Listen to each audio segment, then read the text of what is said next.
Hello दोस्तों, welcome to FK electronics work.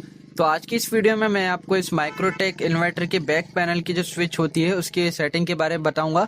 अगर जब भी आप नए न्यू इन्वर्टर परचेस करते हैं या फिर बैटरी लेते हैं तो भी आपके लिए जो बैक पैनल की स्विच है इसकी सेटिंग बहुत इंपॉर्टेंट होती है।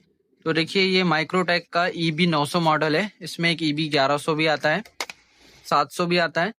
तो ये देखिए अंदर से कुछ इस प्रकार है। तो अभी ये मेरे पास रिपेयर होने वाला आया है, फिर मैं आपको इसकी बैक पैनल की स्विच की सेटिंग में आपको बताता हूँ। तो यहाँ पे देखिए हमें दो स्विच मिलती है, एक है इनपुट वोल्टेज की और एक है चार्जिंग वोल्टेज की।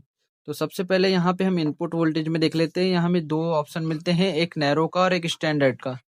तो देखिए, अगर हम इसे स्टैंडर्ड में सिलेक्ट करके रखते हैं, जैसे मान लीजिए अभी हम ये स्टैंडर्ड में ही सिलेक्ट है, तो स्टैंडर्ड में होगा ये कि आपके घर की जो AC सप्लाई वोल्टेज है, जिससे देखिए जो AC इनपुट होता है यहाँ से, अगर AC इनपुट का वोल्टेज स्टैंडर्ड में सिलेक्ट करते हैं, ठीक है, तो स्टैंडर्ड में ये 100 वोल्ट से लेके 300 वोल्ट तक मिनिमम, अगर आपके वहाँ वोल्टेज डाउन होगा 100 वोल्ट तक, और जब वोल्टेज बढ़ता है हाई, अगर वो 300 वोल्ट तक भी जाएगा तो भी ये बैटरी को चार्ज करते रहेगा, ठीक है।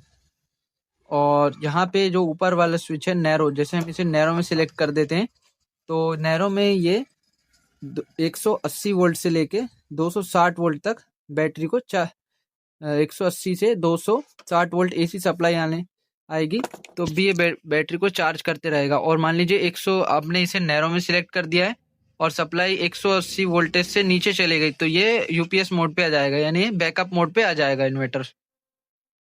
तो आप समझ ही गए होंगे। अगर AC सप्लाई वोल्टेज आपके यहाँ ज़्यादा फ्लैक्चुएट नहीं होती है, तो ज़्यादातर प्रॉब्लम गाँव में होती है कि वहाँ बहुत वोल्टेज की प्रॉब्लम रहती है, कभी वोल्टेज बढ़ जाएगा कभी कम हो जाएगा। उस हिसाब से आप यहाँ स्टैंडर्ड में सिलेक्ट कर सकते हैं। तो स्टैंडर्ड के लिए है 100 वोल्ट से लेके 300 वोल्ट तक AC सप्लाई, और नैरो के लिए है 180 वोल्ट से 260 वोल्ट। और यहाँ पे देखिए दूसरी स्विच है चार्जिंग वोल्टेज, ठीक है।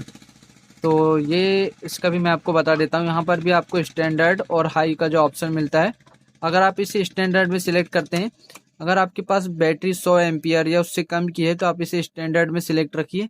स्टैंडर्ड में होगा ये कि ये बैटरी को 13.5 वोल्ट तक ये बैटरी को चार्ज करेगा। जो बैटरी फुल होने का जो वोल्टेज है 13.5 तक है। अगर 100 एम्पियर से ज़्यादा की बैटरी है, जैसे 150 एम्पियर, 180 एम्पियर, 220, 210 या 250 एम्पियर, तो आप इसे हाई में सिलेक्ट कर सकते हैं। तो हाई में ये होगा कि ये बैटरी को 14.5 वोल्ट तक के बैटरी को चार्ज करेगा, हाई में अगर आप इसे सिलेक्ट करते हैं तो। और 100 एम्पियर से कम की बैटरी है या 100 एम्पियर की है तो आप इसे स्टैंडर्ड में सिलेक्ट करके रख सकते हैं। तो ये थी फ्रेंड्स कुछ स्विच की सेटिंग। अगर आप इसे सही से सिलेक्ट करके रखते हैं अपनी बैटरी के हिसाब से, तो बैटरी का जो बैकअप है वो भी आपको सही मिलेगा, और बैटरी जो चार्जिंग होना है वो भी चार्जिंग सही होगी। और यहाँ पे देखिए इसकी कैपेसिटी, ये 900 VA का तो है पर इसकी कैपेसिटी 800 VA यहाँ पे 672 वाट, 800 VA, 12 वोल्ट DC, 52 एम्पियर। तो ये थी कुछ स्विच सेटिंग। तो आप समझ ही गए होंगे इसके बारे में। तो फ्रेंड्स, अगर आपको और कोई डाउट हो तो मुझे कमेंट कर सकते हैं। तो मिलते हैं नेक्स्ट वीडियो में।